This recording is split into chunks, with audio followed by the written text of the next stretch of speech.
Welcome back, everybody. We are continuing our Crisis in Care series, examining the ongoing issues in Canada's long-term care sector. Now, today, we are joined by Dr. Amit Arya, a palliative care physician who has been working on the front lines of long-term care throughout this pandemic. We'd like to welcome to the show to you, Dr. Arya. Yeah, thanks for having me. So I think shameful is probably the word that comes to mind when anybody starts to think about what this pandemic has done to our long-term care residents. In fact, 69% of COVID-related deaths have happened in long-term care residences and facilities. Let's compare that to the international average of 41%. And that then makes us probably one of the worst in the world, at least if you compare us to other wealthy countries as well. You're on the front lines, long-term care in this pandemic. Are you at all surprised that Canada, the place where we always exalt our healthcare system, is one of the worst in the world in this particular facet? To be honest, I'm heartbroken and I'm shocked and I'm so sad reflecting on what I've seen in our long-term care homes through COVID. But I'm not surprised. And the reason is because our long-term care system was fundamentally neglected for decades before COVID-19. It was always in a crisis, and COVID-19 created a crisis within a crisis. We've had major issues when it comes to understaffing, when it comes to under-resourcing. There's a complete lack of transparency and accountability in our system. There's very little oversight, and a lot of power is really in the hands of the long-term care operators. We have a patchwork system across our country, which in many places is infiltrated heavily by private for-profit long-term care homes, which keep their health workers poor and actually provide an inferior standard of care just so they can pay millions of dollars in dividends to shareholders. So this is fundamentally a broken system that needs to be completely overhauled, and now is the time. It's just taking that all in. As Mel mentioned, throughout this pandemic, we've heard countless stories of residents not receiving the care that they need. But on the other side, the reality is also of the caregivers who are continually stretched beyond their means. So how exactly does this impact the care that's being then provided? Yeah, so what this means is that basic care needs are often neglected in our long-term care system. It means that a frontline health worker wouldn't have enough time to take someone to the bathroom, so they wouldn't have to wear a diaper. They wouldn't have enough time to take them for a walk so that they maintain their muscle mass and their strength and their mobility. They wouldn't have enough time to feed and hydrate them, which can take up to an hour or more for someone who's living with dementia. The staffing ratios in these long-term care homes are not amenable to providing the skilled care that's required. To give you an example, here in Ontario, we actually have no staffing standard at all. But in general, what I've seen is that you have one nurse looking after maybe 30 residents in the day and 60 at night. And it's obvious to anyone listening to those numbers that it's not possible to provide better care. And it starts with improving staffing. You're a palliative care physician, so we can imagine that you have seen your fair share of suffering, and yet you say that does not compare to what you have seen happen in long-term care facilities. So take us inside. What is going on in there, and what has struck you most about those experiences?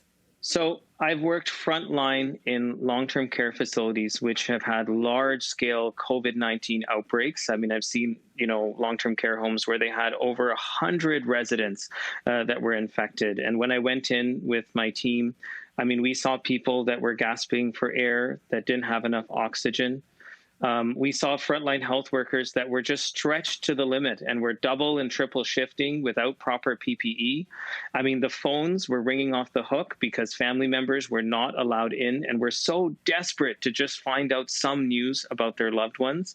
And it was our team often that was the first that would inform them about their loved one actually dying from COVID-19. So it was a scene of devastation. It was a humanitarian crisis and a mass casualty event that I worked through that I'll never, ever forget. You touched on this, but we know that long-term care homes across the country have been in lockdown for the better part of a year. And then families have not been able to see their loved ones in facilities. There's just been heartbreaking photos that have emerged from the pandemic. And you say that this limitation, this lack of access, did not only not improve the situation, it actually made it worse. How so? Yeah, so there's this misconception that, when someone's loved one is admitted into long-term care, they're kind of abandoned by their family members, but actually nothing could be further from the truth. I mean, I've seen it with my own eyes through my work through years in long-term care where family members come in multiple times a day to provide actual frontline health care. I mean, they're helping with bathing, they're helping with mealtime and taking the time out to feed their loved ones with culturally appropriate food. They're helping with dressing changes, taking medications, easing loneliness and social isolation. The list goes on. I mean, they're often the first to actually identify a change in health status and letting the nurses and the doctors know who are extremely stretched. They're helping with translation. So family caregivers are actually essential partners in care. So residents were left doubly vulnerable in that situation where neither were there enough staff and their family members were also not present to look after them. And that's why through this crisis, we saw that people did not just die of COVID-19, but they died from hunger, they died from thirst, and they died from loneliness. And it really shows us how essential family caregivers are in terms of at this point in time when we're looking at long-term care reform or overhaul of the entire system. And in fact, I really feel that we need to have legislation to enshrine the rights of family caregivers into law.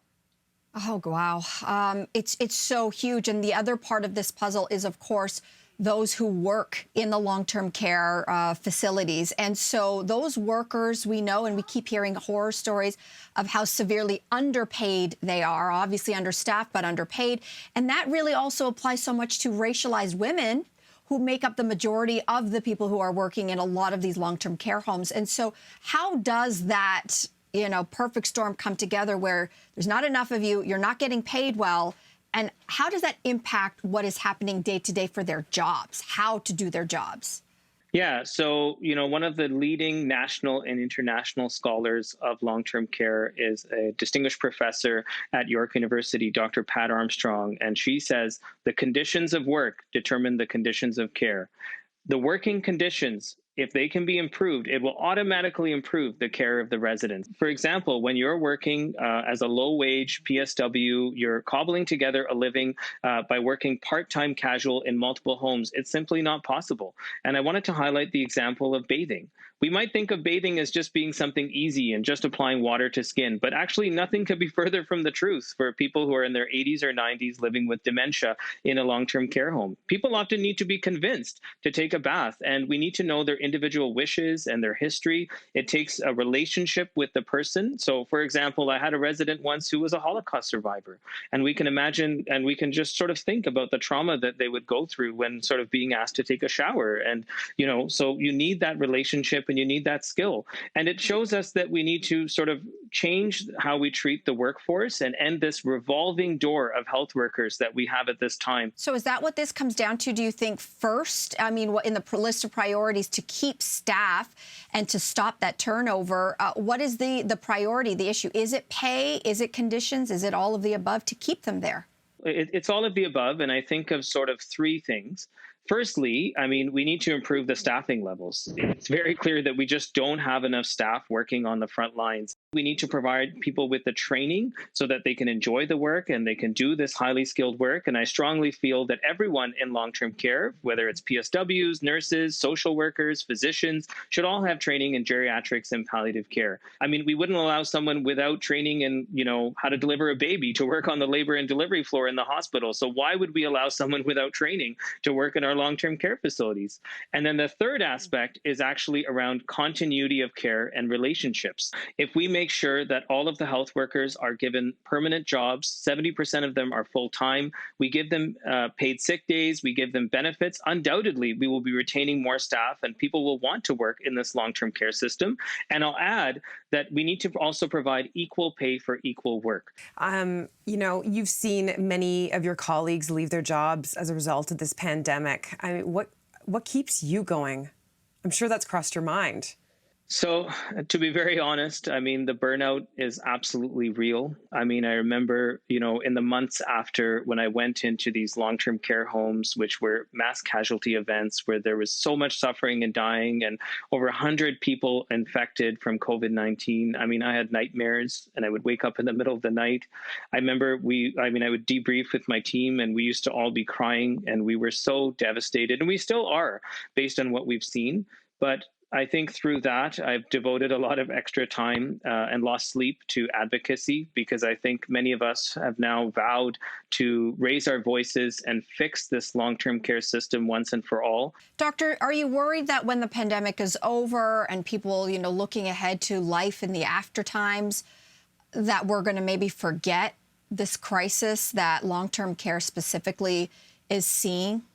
Well, I'm hopeful that that's not the case. I mean, across Canada, there have been 15,000 people who have died in our long-term care and retirement home facilities from COVID-19. I mean, really, COVID-19 has sort of ripped the Band-Aid off the open wound that was our long-term care system. And now is the time to fix this once and for all. I mean, a reminder to everyone that's watching. I mean, we're all aging and we're all hoping to get to that phase of life. And in fact, I mean, our Canadian population is actually aging faster, than ever. This is a system which warehouses seniors away from society.